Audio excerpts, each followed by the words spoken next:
let's get into it with a couple of great friends of mine that I've gotten to know over the years covering things at Comic-Con and at Toy Fair. I just saw both of these guys at Toy Fair. Randy Falk, who's the director of the product development at NECA Toys, joins us. And live from a Toys R Us is Daniel Pickett, who runs Action Figure Insider and is also working at Gentle Giant as well, and has been a part of the toy industry for about 20 years or so.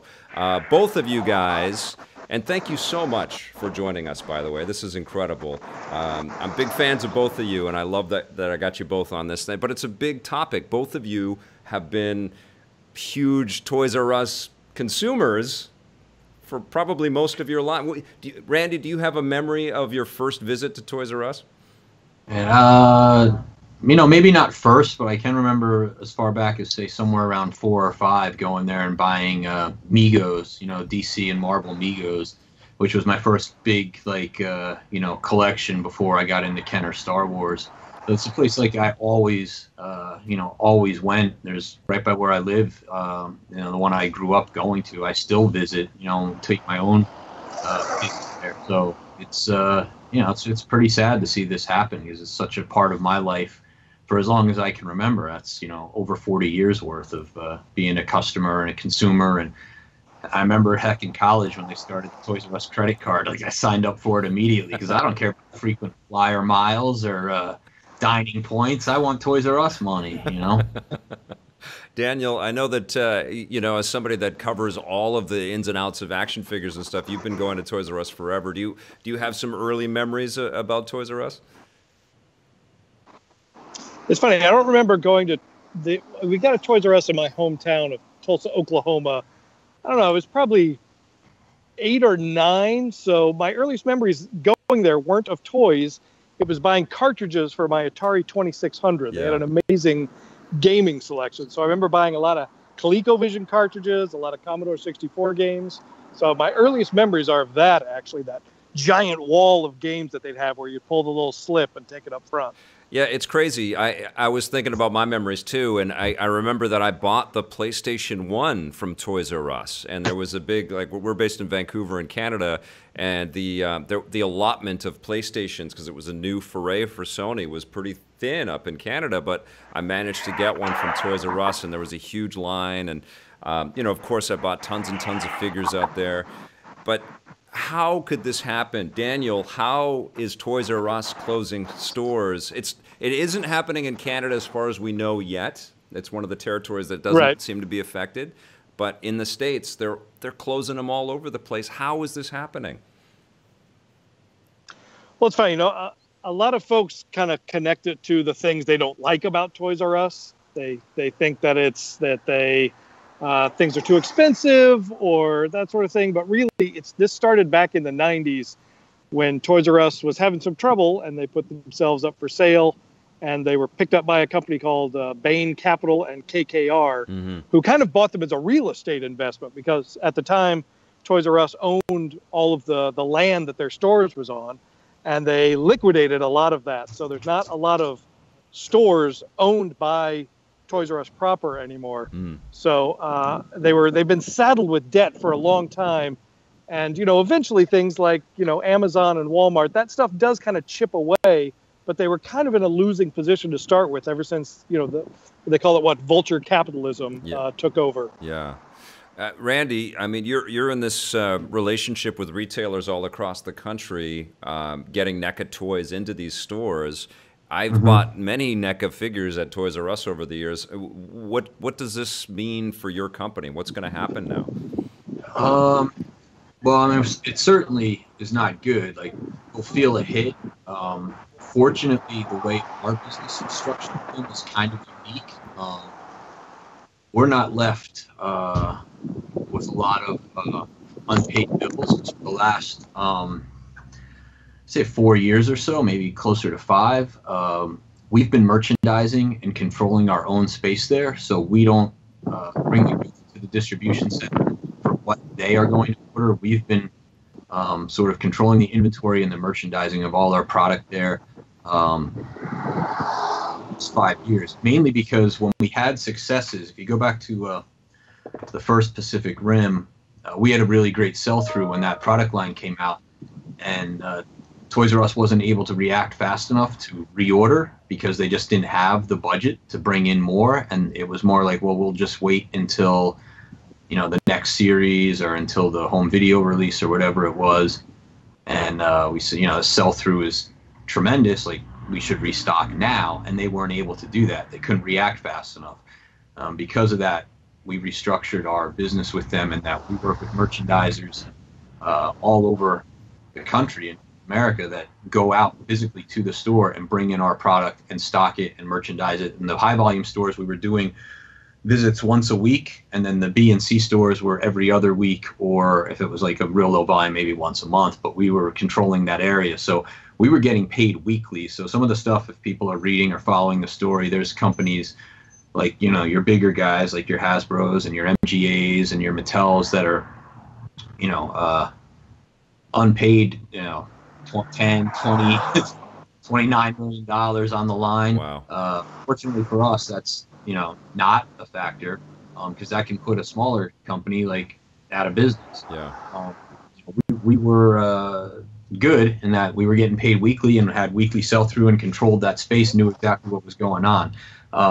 And the bigger picture, it hurts just because it's one less destination, and it certainly was a big destination. They were the only mass market toy chain left, and they were also the only, you know, chain store that really cared about the collector. They had that whole section, Yeah. You know, targeted for guys, you know, like the three of us. Yep.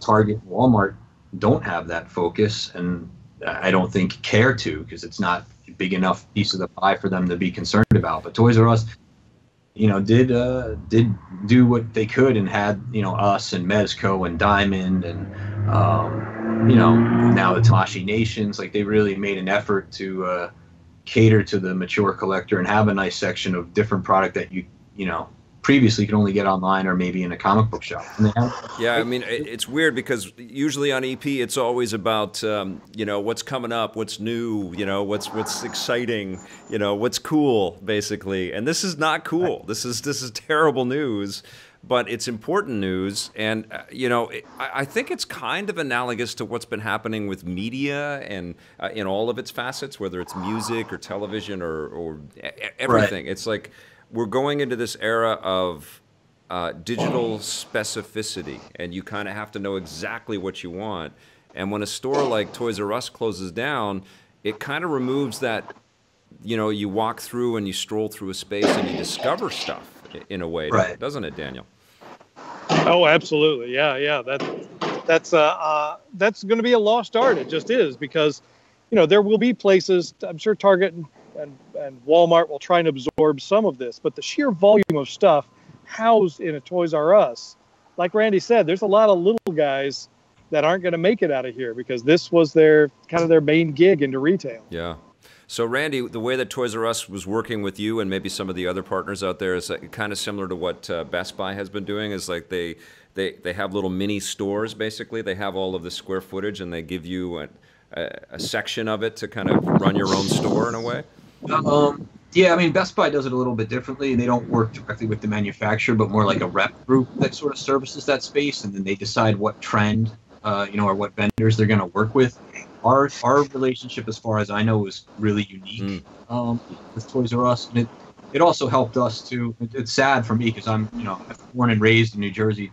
Toys R Us is a New Jersey-based company, so that also makes it sting even more because it's the home state. Their headquarters is here in Wayne, New Jersey, and you know, 33,000 people are losing their jobs. It doesn't get much, you know, far crappier than that, you know.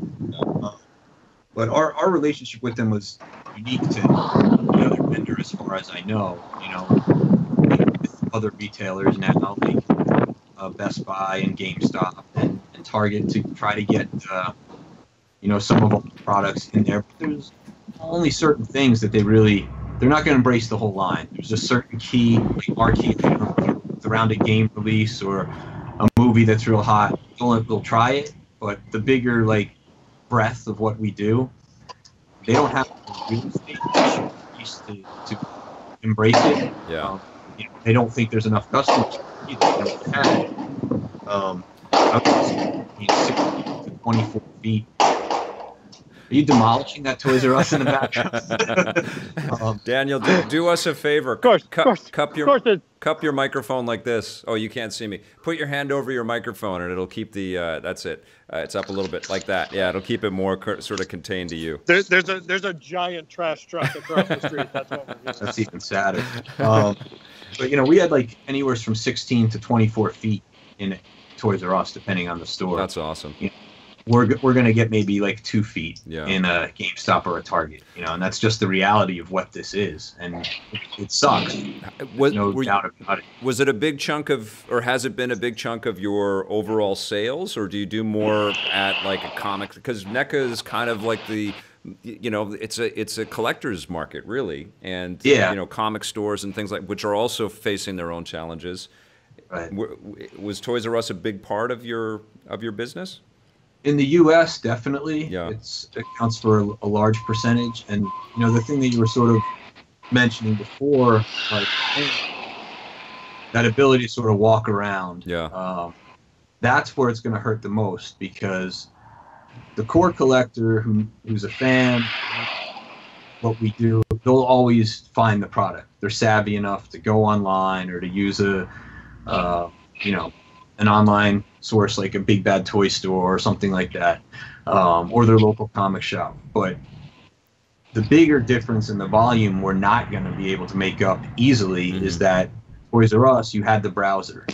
You had a casual fan who has no idea who Gentle Giant is or who NECA is. Yeah. Just around the store. Maybe they're going in to get a video game or something else, and they just walk by and say, hey, what's this? And they see a cool figure that's $20, and they pick it up. You can't make up those incremental sales anywhere else, because there's not going to be a store like that. Yeah.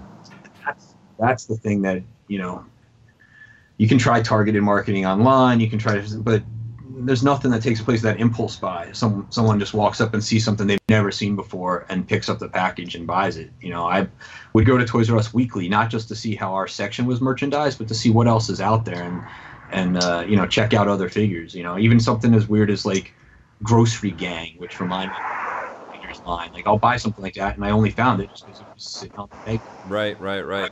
Hey, Daniel, we're thinking that maybe the best thing for you to do is sit in your car.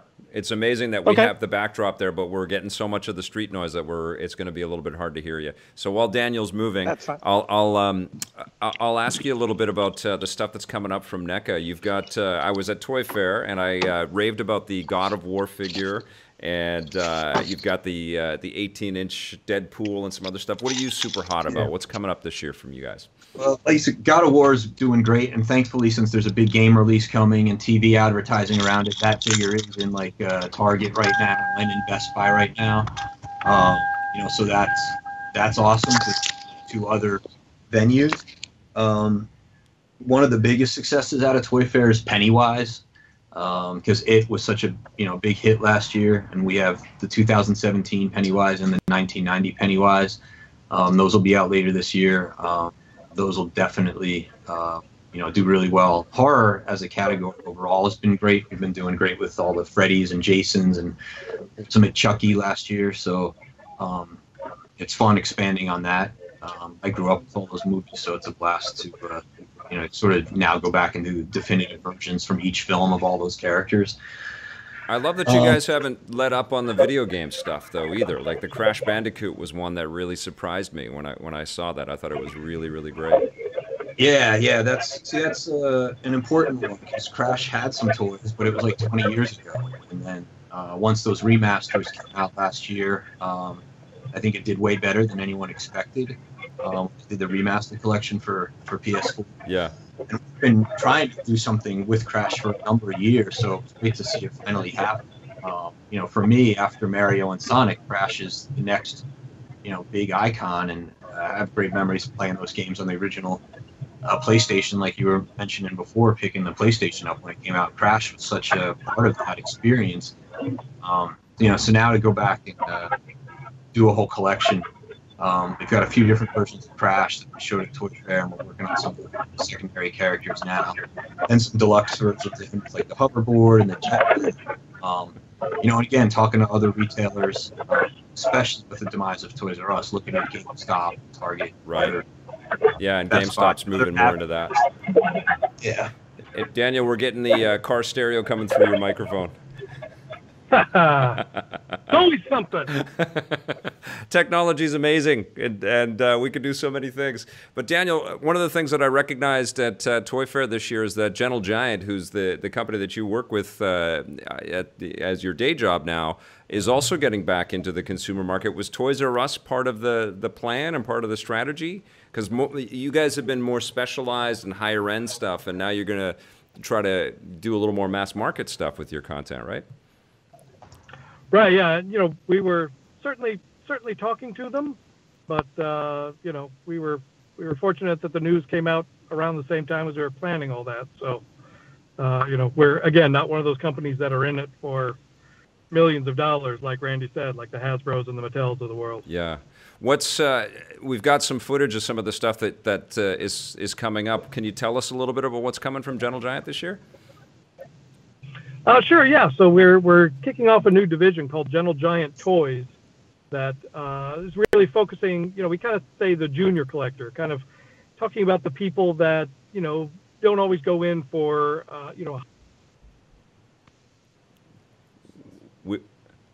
We lost you. Our same technology of, digital scanning, digital sculpting, and, just trying to make the coolest thing possible for a lower price point. So we showed off 7 lines at Toy Fair, and we're hoping to get some of that stuff out this fall. Very cool. You've got little lunch kits. That's one of your the new things. What do you call those? Yeah. Those are our tiny tin pocket pails. So those are little tin lunch boxes. Right now we've got the licenses for Marvel and Star Wars, and they're just like the little lunchbox that you carried as a kid. For me, that was always a big thing as a kid. Like, what lunchbox are you going to carry this year? And they'll have a little thermos inside that's made of eraser material, and a little handle, and a lot of cool designs, both classic things, some of the style guide art, some cool poster stuff, and then actual replicas of real lunchboxes that, like I carried that Star Wars lunchbox and the Marvel lunchbox as a kid. So it's kind of exciting to see us work on some of that stuff that has that kind of connection for me. Yeah, I really dug that. Randy, what could Toys R Us have done? Like, how could they have kind of changed this? Was there any way for them to change this course? I don't know. I think that's kind of above my head because it speaks to larger problems like Daniel was mentioning before about the real estate deals and, owning the property versus leasing it. And then I certainly know my end of the industry and business, which is like boys' toys or action figures. But I mean, what Toys R Us, it includes Babies R Us too. So you have that whole thing plus all the, all the hobby and bikes and video games and the science end of things. It's cars, diecast. They encompassed everything. And like, I don't know that side of the business. I know in the bigger picture, the market for toys with kids has been shrinking for years, for like 20 years, or granted, we all still buy toys, but for the most part, when we were growing up, everyone you knew was into action figures till at least 11 or 12. And like now it's like 7 or 8 is the latest it goes. So you're talking about 4 years of business that these companies are catering to. And then it's eroding because the kids only want electronics. They want iPads, they want video games, they want smartphones. So it's like in the bigger scheme, how does a Hasbro or a Jax or a Mattel or any of these guys that are going after that audience, how do they stay afloat? We collected Star Wars and Joe and He-Man and all that stuff well into junior high. Yeah. And that doesn't happen anymore. Yeah. So you're not seeing conversion on people that get it. I guess on some of them, I guess they come back to figures, right? They go to games and then they fall in love with these characters and then they want the characters.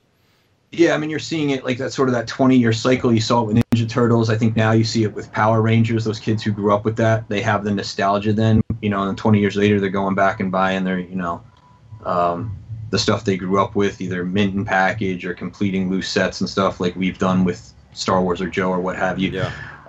But, which is great, but there's only a small amount of people that do that or have that feeling like that they want that piece of their childhood again. I think the larger problem for the big companies is, holding on to that, youth, the real target audience, which is what their toys are intended for, which are young kids, ages now, I guess 4 to 8. Like for us, that's not a concern because we're never targeting that bracket. I'm always looking for like most of the time 17 and up on the stuff we sell because most of it's from M-rated games or R-rated films and stuff like that. So it's rare that I ever think about marketing or targeting my items towards a child. But for Mattel and Bandai and the list goes on and on, Playmates, it's a definite problem, and I don't know that there is a way to overcome that. The world has changed, like technology has replaced that play pattern of kids taking action figures out into the backyard or to the sandbox or to the park or whatever, out in the snowstorm. I remember as a kid just doing the Battle of Hoth in my backyard with my brother, and like. You can do that later this week, right? Yeah. Thanks for the reminder, California. Yeah, we got California and New Jersey talking to each other. Now, Daniel's going to back me up on this. As as challenging as the toy market has been the last 20 years or so, or 30 years, toys have never been better. Like as a collector, you just go to the store and you're like, "Holy crap! Look at these! Look at the detail! I look at the Tamashii Nations stuff with the samurai superheroes and NECA's huge, massive scale figures which are so detailed and so like the Superman Muhammad Ali thing is just ridiculous. There's so many great ways in. I am wondering because we're moving like this, and Daniel worked at Electronic Arts for a long time as well, and I you have your eye on the video game scene for a long time too. We're moving away from the physical possession of a lot of things in media. So it will still be screens, but you're not really collecting at that point. People will still get the physical stuff out there, but we're transitioning to a lot more digital purchases, which leaves toys as something that people will collect, and if moms are going to and dads are going to the store to buy a present for their son, it's not the same coming back with an iTunes card as it is as like a physical thing, right? Yeah, it's interesting. There's been a real shift in collecting mentality from when we were kids. When we were growing up, like for Star Wars figures, Superpower, Secret Wars, like you had to have them all. You'd flip that card over, you'd see everything, you'd check boxes who you didn't have yet, and there was just a real sense of making sure that you had every single figure that you could get your hands on. Kids today don't really collect like that. They get a lot of top tier guys, and their toy box kind of looks like the Playboy Mansion. You'll see Spider-Man, you'll see Batman, you'll see a Pokemon. Like anyone who's everyone will be there, but it doesn't have to be, oh my gosh, I have all of I have all 4 members of KISS or whatever that they're trying to get. It's a real shift in thinking, and that's why you're seeing more of that blind box sort of thing come out where you get a few of those and you put a little collection out, but it's not they want you to collect them all. They're going to make a ton of them, but a lot of kids will just be satisfying having a handful of those things. You heard it here first, folks. Daniel Pickett connected Pokemon with the Playboy Mansion on EP Live, which is amazing. when you sort of survey the field out there, and like you guys both are kind of in the world of trying to attract people to this hobby and this medium, like as am I, because I love them as well. What are some of the things that you bring up that you notice works to get people sort of like, oh my God, toys have really gotten better, kind of like what toys do you really admire and respect out there? I'll start with you, Randy. A lot of what Bandai's been doing in Japan, I think, has been impressive. You mentioned like some of the samurai. It's like movie realizations they've done with Star Wars, and then they've done the Marvel superheroes as samurais. The stuff's certainly more expensive, like 3 or 4 times a normal U.S. retail, but the detail is awesome, and it's cool that they're able to take some artistic license and sort of make Darth Vader as a samurai warrior or Captain America or Iron Man. And stuff's really cool, and it's super articulated and really detailed. So I've bought a decent amount of that stuff.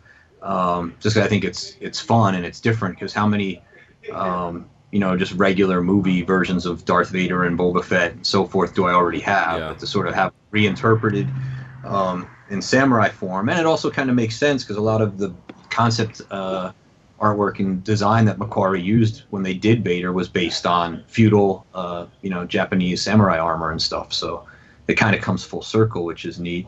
Again, for years, like the guys at Sideshow and Hot Toys and Gentle Giant have done great work in the resin category and in the 1/6 category. But that's the stuff's a higher price point.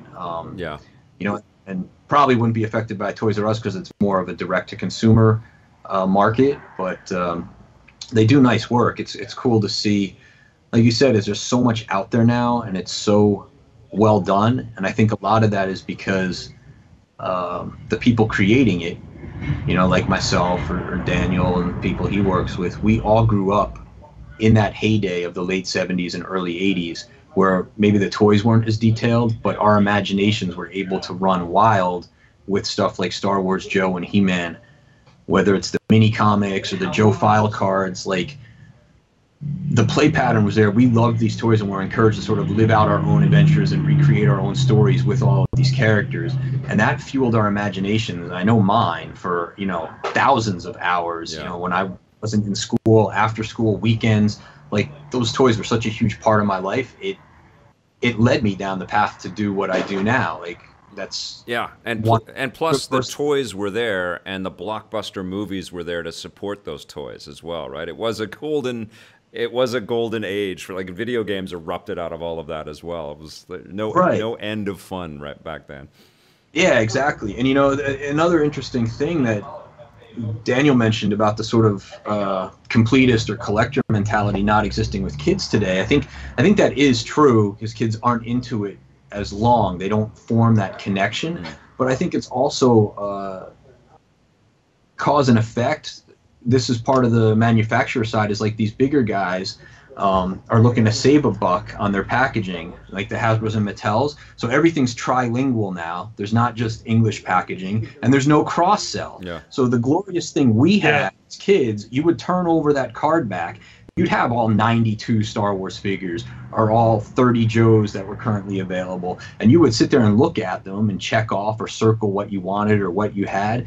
You don't even have that anymore. So it's like maybe retailers, maybe the manufacturers took that away because they realized that kids weren't doing it. But at the same time, how does a kid or a parent know what else is out there when there's no cross-sell on the back of the packaging? It's like free advertising. And they've abandoned it because they're too cheap to print multilingual packaging. Yeah. It all just sucks. Like I sound like an old man, get off my lawn type of thing. Hey, well, I mean, this is like we're seeing a massive cultural shift with a huge retailer like this going down. Now's the time to kind of put the spotlight on what the toy industry can do to get the fire going again and get more people to pay attention and stuff. Daniel, now that you can't shop at Toys R Us for very much longer, where would you go? Like, what's going to be the toy shop that you go to, or the toy destination that you go to? That's a great question. Randy and I, and I'm sure you too remember, when the last recession happened, we lost all like the Tower Records, the Suncoast videos, and that took a lot of retailers with it. Yeah. And it just now sort of with Toys R Us and that collector aisle felt like some of that was coming back. So, like I have bought my entire like NECA Alien collection at Toys R Us. Wow. So, So now, I got to find somewhere else. I mean, it's great, that you can get it through Diamond and that sort of thing. But again, that's, there's something for us, I hate to say old guys, about walking into a store and finding something instead of just having your comic shop owner order a thing and it shows up later. The thrill of the hunt is something that, we'll lose some of with Toys R Us. Yeah. All right, Daniel, I asked stuff that he's excited for and excited about in the toy world. I'd really like to hear yours. You do a broad sort of sweep of the spectrum with AFI, Action Figure Insider. Tell us some of the things that you're really hot for. My top one's going to be a little strange. That might be unexpected, but Fisher-Price's Imaginext line is the toy line that I would have gone bananas for as a kid. They do a great mix of both licensed and unlicensed stuff. Their DC Comics line of it is really robust. Like they just released a Swamp Thing and a Mongol. Wow. For kids. But then, they just released, unfortunately, it's Toys R Us exclusive, but they just released a line of Scooby-Doo Imaginext characters, figures, but they do vehicles, they do play sets, they do. What was that? That was in the background somewhere. Oh, but they had a year that was all like dinosaur based. They've done one that's, all like sort of Egyptian and pyramid, just great stuff. And they put a lot of little Easter eggs into the line. I mean, you can tell the guys that make these are lovers of toys. They hid a Walter White figure in one of their blind bag waves. Wow.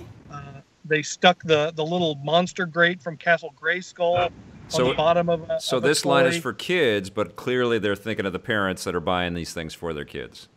Yes. Absolutely. Yeah. That's awesome. But in my own collecting, I'm a huge sucker for nostalgia stuff. So every time Hasbro starts cranking out those Star Wars figures that look like vintage cards, I'm in. Randy starts nodding his head. Aliens, yeah. Randy starts repainting his aliens to look like Kenner figures. Pointing at you, Randy. I'm a sucker for that. I can't resist that. So, those sorts of things I just love. Well, yeah, I wish this was, you know what?